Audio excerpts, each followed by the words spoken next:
नमस्कार, स्वागत है आपका न्यूज पायलट एमपी में। और मैं हूं आपके साथ फलक जारा। आइए बढ़ते हैं आज की कुछ खास खबरों की ओर। धार मध्य प्रदेश पश्चिम क्षेत्र विद्युत वितरण कंपनी जब से निजी हाथों में गई है, इसकी बागडोर तभी से प्रचलन में आए स्मार्ट मीटर उपभोक्ताओं ने लगाए ही नहीं, या भी उपभोक्ताओं पर थोपे गए इन मीटरों के चलने की गति इतनी तेज है कि घोड़े की रेस को भी ये मीटर पीछे छोड़ रहे हैं। जिन गरीब वर्ग के उपभोक्ताओं की बिल 200 से 300 रुपये एक बत्ती कनेक्शन के आते थे, वहीं उपभोक्ता आज 2000 से 3000 का भुगतान प्रति माह विद्युत वितरण कंपनी को कर रहे हैं। निजी कंपनी बिल्कुल अंग्रेजों की तरह बिना बताए आधी रात को ही लोगों के घरों की बत्ती गुल की जाती है। बिल नहीं भरने के कारण पहले तो उपभोक्ता समझ ही नहीं पा रहा है कि आखिर आधी रात को हमारे घर की बिजली क्यों गुल हो गई। तो कारण पता चलता है कि अपने बिजली के बिल का भुगतान नहीं किया है। एक आदिवासी जिले में बिना पूर्व सूचना के आधी रात को इस प्रकार लोगों की बिजली गुल कर देना सबका साथ सबके विकास वाली सरकार पर एक प्रश्न चिन्ह लगा रखा है। इस संबंध में राष्ट्रीय उपभोक्ता उत्थान समिति के एक प्रतिनिधि ने तो विद्युत नियामक आयोग तक को इसकी शिकायत की है, पर आयोग ने भी इन्हें वहां से टका सा जवाब देकर रवाना कर दिया। निजी कंपनी प्रतिदिन रात में ही 100 से 200 लोगों के कनेक्शन सतत काट रही है। हैरान परेशान लोग सुबह आनन फानन में जाकर विद्युत वितरण कंपनी में बिलों का भुगतान कर रहे हैं। बिना सूचना के कनेक्शन विच्छेदन के बाद भी 430 पेनल्टी के रूप में भुगतान करना पड़ता है। उपभोक्ता को इस संबंध में जनप्रतिनिधि मौन है और विपक्ष भी चुप है। इस व्यापक भ्रष्टाचार में सत्ता पक्ष और विपक्ष दोनों ही मिले हुए लगते हैं। विद्युत वितरण कंपनी के ऑफिस में हैरान परेशान लोगों को दिन भर आते देखा जा सकता है। अधिकारियों के संबंध में कहना है कि हमारे हाथ में कुछ भी नहीं है, मीटर सीधे इंदौर से कट रहे हैं। ये स्मार्ट मीटर का स्मार्ट कारनामा है। उन्होंने माना कि पूर्व में किसी प्रकार की उपभोक्ता को सूचना नहीं दी गई, पर पेनल्टी तो भरना होगी, ये नियम है।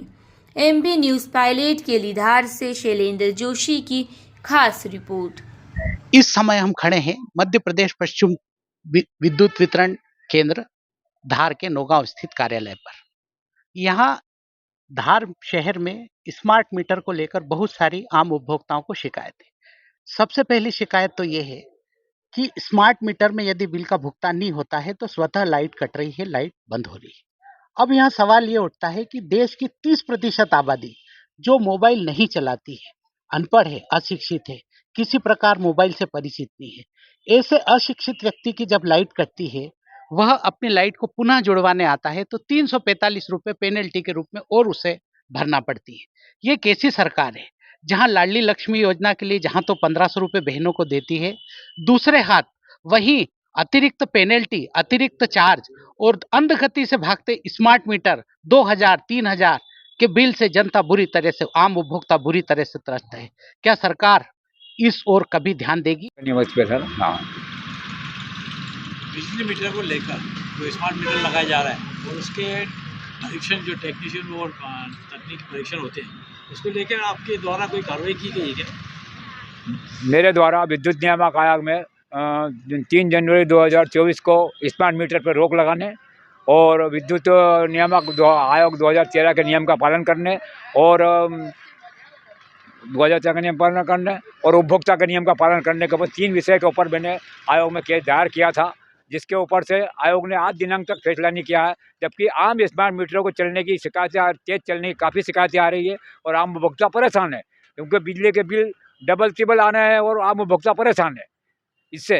और 1999 तक बिजली के मीटर नापतोल में थे और नापतोल विभाग सत्यापित करके देता था, पर बिजली कंपनी ने आज तक मीटर सत्यापित करके दिए नहीं है और ना प्रमाण पत्र देती है उसका बिजली का मीटरों का।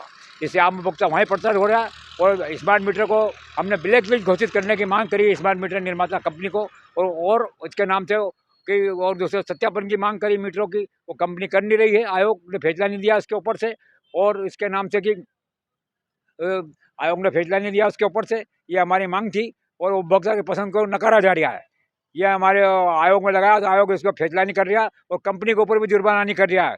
तीनों नियम का पालन नहीं और सूचना के अधिकार में जानकारी मांगी कि निर्णय क्या किया आयोग ने, तो उसका भी जवाब दिया गया नहीं गया। और स्पेशल मिलने के लिए वो भोपाल गए आयोग में, तो ना अध्यक्ष महोदय के पास समय था मिलने के लिए और ना सचिव महोदय पांडा जी के पास समय था हमारे मिलने के लिए। इसलिए वापस उपभोक्ता संगठन वाले वहाँ से वापस आए हैं और आम उपभोक्ता प्रचारित स्मार्ट मीटर को लेके हमारे शासन से ये मांग है कि स्मार्ट मीटर पर रोक लगाई जाना चाहिए आम उपभोक्ता के हित में और उपभोक्ता के नियम का पालन किया जाना चाहिए उसकी पसंद का। वही हमारी मांग है और बिजली के मीटर को सत्यापित करके उसका प्रमाण पत्र दिया जाना चाहिए ताकि उसके पास प्रमाण रहे। ये हमारी मांग है। मेरा नाम सतीश वर्मा है, अखिल भारतीय उपभोक्ता उत्थान संघ का प्रदेश सचिव हूँ। ठीक भाई। मैं अजय सिंह राठौर, सहायक यंत्री, उप संभाग धार से हूँ। स्मार्ट मीटर जो हैं, सभी जगह स्मार्ट मीटर पूरे धार शहर में लग रहे हैं। उसमें प्रावधान है कि एक ड्यू डेट के पश्चात अगर उपभोक्ता पेमेंट नहीं जमा करता है, तो कनेक्शन डिस्कनेक्ट हो जाते हैं।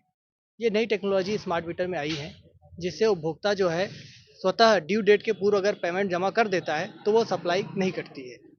जहाँ तक बात है कि मोबाइल फ़ोन पर भी बिल जो है विभाग के द्वारा प्रेषित किए जा रहे हैं, भेजे जा रहे हैं। जब भी उपभोक्ता नया कनेक्शन लेता है तो उसका मोबाइल नंबर हमारे पास रजिस्टर्ड हो जाता है और उसी रजिस्टर्ड मोबाइल नंबर पे जो बिजली का बिल होता है वो हर महीने उपभोक्ता को भेजा जाता है। सर, इसमें देश का जो 30% उपभोक्ता अशिक्षित है, जो मोबाइल से वंचित है, उसके लिए क्या व्यवस्था करी? सर, हमारे पास जनरली जितने भी कनेक्शन होते हैं उसमें मोबाइल नंबर का कॉलम होता है, वो कंपलसरी है। उसके बिना कनेक्शन ही नहीं होगा। क्यों? क्योंकि अगर आप मोबाइल नंबर ही देंगे तो बिल सेंड किस में करेंगे? तो ऐसी स्थिति में मोबाइल नंबर तो हमारे पास सभी के आते हैं और सभी को हम सेंड भी करते हैं। हमारे पास कोई ऐसी कंप्लेंट शिकायत अभी तक नहीं आई है जिसमें वो उसने मोबाइल नंबर नहीं होने का हमको किसी ने बिल नहीं आने का हमको किसी ने दिया हो शिकायत। यदि और दूसरी चीज़ सर, आप जो बोल रहे हैं कि स्मार्ट मीटर तेज चल रहे हैं, उसके लिए कंपनी की पॉलिसी है कि 5% स्मार्ट मीटर पर चेक मीटर लगाए जा रहे हैं। यदि कहीं से भी स्मार्ट मीटर तेज चलने की हमारे पास खबर आती तो हमारे पास ही कोई शिकायत अभी तक नहीं आई है। दूसरी चीज़, स्मार्ट मीटर लगने से पहले उसको लैब में चेक किया जाता है, टेस्ट किया जाता है। धार में ही जो LTMT का लैब है, उसमें पहले मीटर की टेस्टिंग होती है स्मार्ट मीटर की, उसके बाद ही उसको जो है फील्ड में लगाया जाता है। धार के एक उपभोक्ता हैं जी सतीश वर्मा जी, उन्होंने विद्युत नियामक आयोग तक इसकी शिकायत करी है, जी पर जी आयोग भी इस संबंध में मौन है। ऐसा क्यों हो रहा है? सर, आयोग के बारे में तो मैं कमेंट नहीं कर सकता हूँ। पॉलिसी जो होती है वो हमको ऊपर से विभाग द्वारा बना के भेजी जाती है, हमको तो उसको इम्प्लीमेंट करना होता है। स्मार्ट मीटर की पॉलिसी हो, मोबाइल फ़ोन पे बिल भेजने की पॉलिसी हो, ये सब हमको वरिष्ठ कार्यालय से ही प्राप्त होती है और हमको केवल उसको एग्जीक्यूट करना होता है। उसमें हम पॉलिसी नहीं बना सकते। यदि किसी उपभोक्ता के पास मोबाइल न हो, तो क्या उसको मीटर प्रदान नहीं किया सर, जाएगा? जैसा कि मैंने कहा है कि मोबाइल नंबर जनरली उपभोक्ता लेके ही हमारे पास आते हैं। कोई ऐसा उपभोक्ता आता ही नहीं जिसका मोबाइल नहीं है और मोबाइल पर ही सेंड किए जाते हैं, क्योंकि एसएमएस जो होता है आज की डेट में हर उपभोक्ता के पास चला जाता है। व्हाट्सएप में बड़ी प्रॉब्लम आती है लेकिन एसएमएस में कोई प्रॉब्लम नहीं आती है। एसएमएस तो चला जाता है मोबाइल पर, सर, धार चाहे एक आप भले ही स्मार्टफ़ोन हो या नॉर्मल फ़ोन भी हो, उस पे भी एसएमएस चला जाता है। सर, धार एक आदिवासी अंचल है। जी, 30% से ज़्यादा आबादी आदिवासी के रूप में निवास करती है। जी, जी। ये लोग तो ढंग से 2 वक़्त की रोटी भी कमा के खानी खाते। कांग्रेस की सरकार ने एक बत्ती कनेक्शन इनको दिए थे। इनके पास मोबाइल तो क्या सर, इनके घर में ढंग से राशन भी नहीं है। ये मोबाइल कहाँ से लाएँगे? सर, जैसा कि अभी आपको ज्ञात होगा कि स्मार्ट मीटर जो है वो धार शहर में ही लग रहे हैं, प्रॉपर धार शहर में। अभी धार के अंदर इंटीरियर में आदिवासी क्षेत्र में कहीं भी स्मार्ट मीटर नहीं लगाए जा रहे हैं। अभी धार शहर में मीटर लग रहे हैं जहाँ पे सभी उपभोक्ता के पास मोबाइल फ़ोन उपलब्ध है और जनरली हमारे पास, जैसा मैंने आपको बताया, जब भी कोई नवीन कनेक्शन लेने आता है तो फॉर्म में मोबाइल नंबर पहले हम रजिस्टर कराते हैं, उसके बाद ही उसको नवीन कनेक्शन देते हैं। तो अभी ऐसा कोई समस्या हमारे पास आई नहीं है कि जिसमें किसी ने ऑब्जेक्शन उठाया हो कि इस पास मोबाइल फ़ोन नहीं है। हर शहर में जनरली सभी के पास मोबाइल फ़ोन उपलब्ध है। ठीक है सर। बहुत बहुत धन्यवाद। फिलहाल के लिए बस इतना ही और लगातार खबरों के लिए बने रहे न्यूज़ पायलट MP के साथ। नमस्कार।